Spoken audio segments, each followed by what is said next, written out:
me tell you something you already know. The world ain't all sunshine and rainbows. It's a very mean and nasty place, and I don't care how tough you are, it will beat you to your knees and keep you there permanently if you let it. You, me, or nobody is gonna hit as hard as life. But it ain't about how hard you hit. It's about how hard you can get hit and keep moving forward. How much you can take and keep moving forward. That's how winning is done. Pain is temporary. It may last for a minute, or an hour, or a day, or even a year. But eventually, it will subside, and something else will take its place. If I quit, however, it will last forever.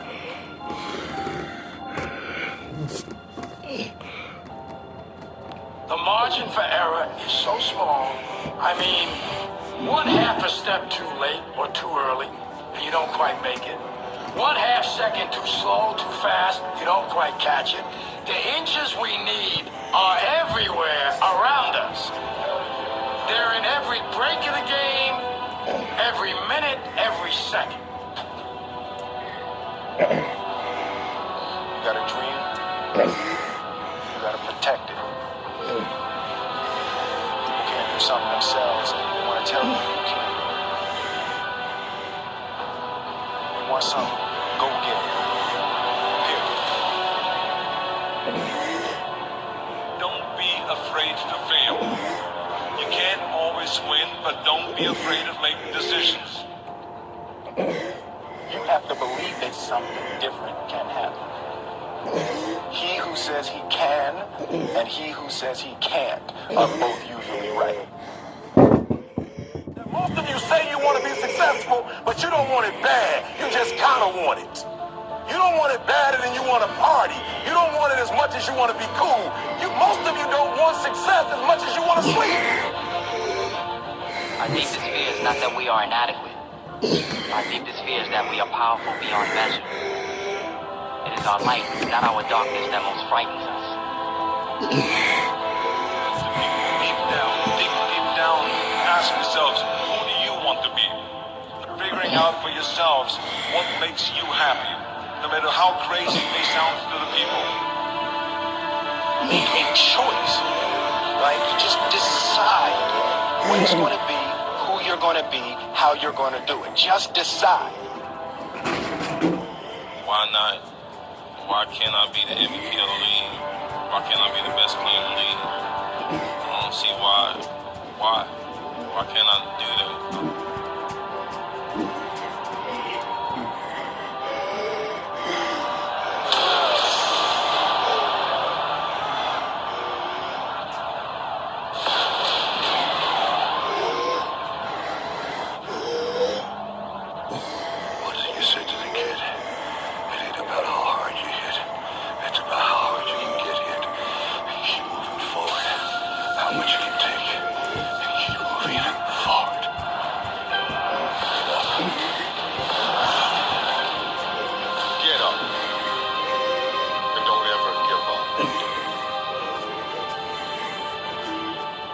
Stay here, get the shit kicked out of us, or we can fight our way back into the light.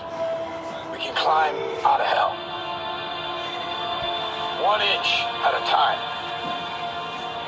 To be able at any moment to sacrifice what you are for what you will become.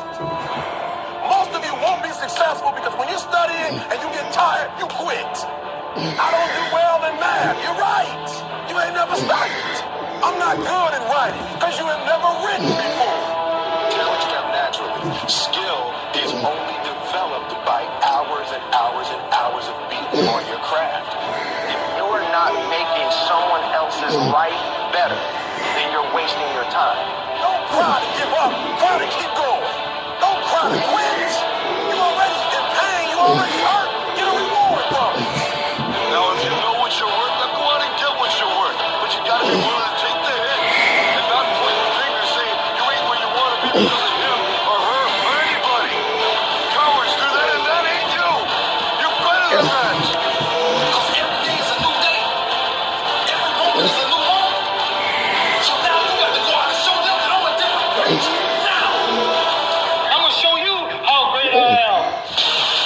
The 17th chapter of St. Luke is written, the kingdom of God is within man, not one man nor a group of men, but in all men, in you, the people, have the power to create machines, the power to create happiness. You, the people, have the power to make this life free and beautiful, to make this life a wonderful adventure. Now, what are you gonna do?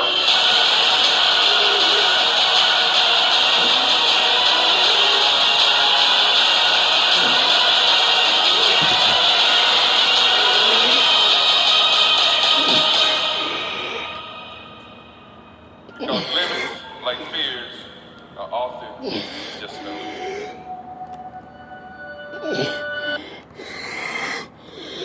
Was identified as mentally retarded, put back from the 5th grade into the 4th grade, and stayed in that category until I got out of high school.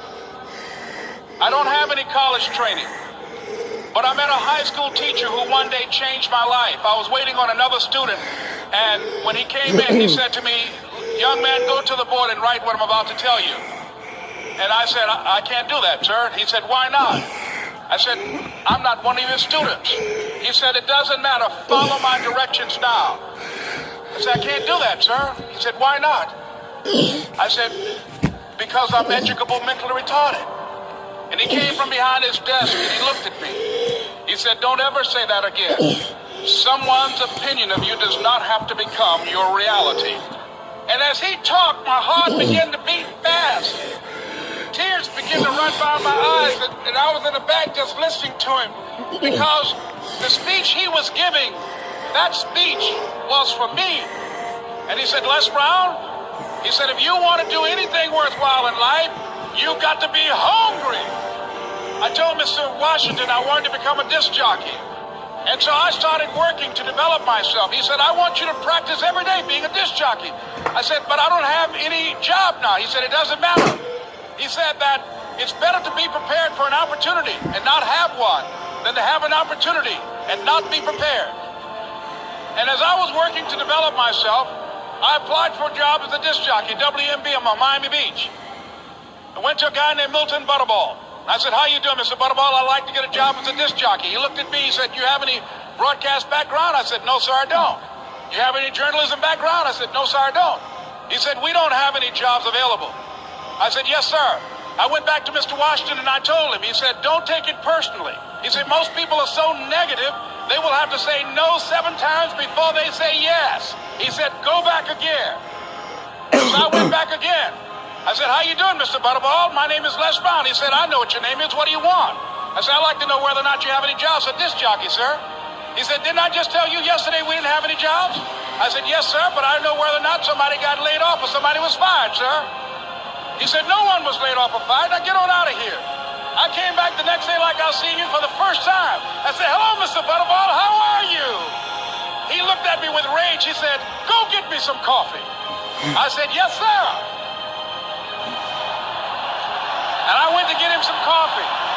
After a while, I would give their lunch and dinner, and I would go in the control rooms and take the disc jockeys their food, and I would not leave until they would ask me to leave.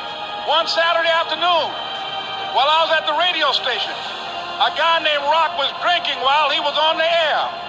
I was the only one there, looking at him through the control room windows, walking back and forth, young, ready, and hungry. Pretty soon the phone rang, and it was the general manager. And I answered the phone. I said, "Hello?" He said, "Les, this is Mr. Klein." I said, "I know." He said, "Rock can't finish his program." I said, "I know." He said, "Would you call one of the other DJs in?" I said, "Yes, sir." I hung the phone up. I said, "Now he must think I'm crazy." I called my mom and my girlfriend Cassandra. I said, "Y'all turn up the radio and come out on the front porch. I'm about to come on the air." I waited for about 20 minutes, and I called him back. I said, "Mr. Klein, I can't find nobody." He said, "Young boy, do you know how to work the controls?" I said, "Yes, sir." He said, "Go in there and don't say nothing here." I said, "Yes, sir."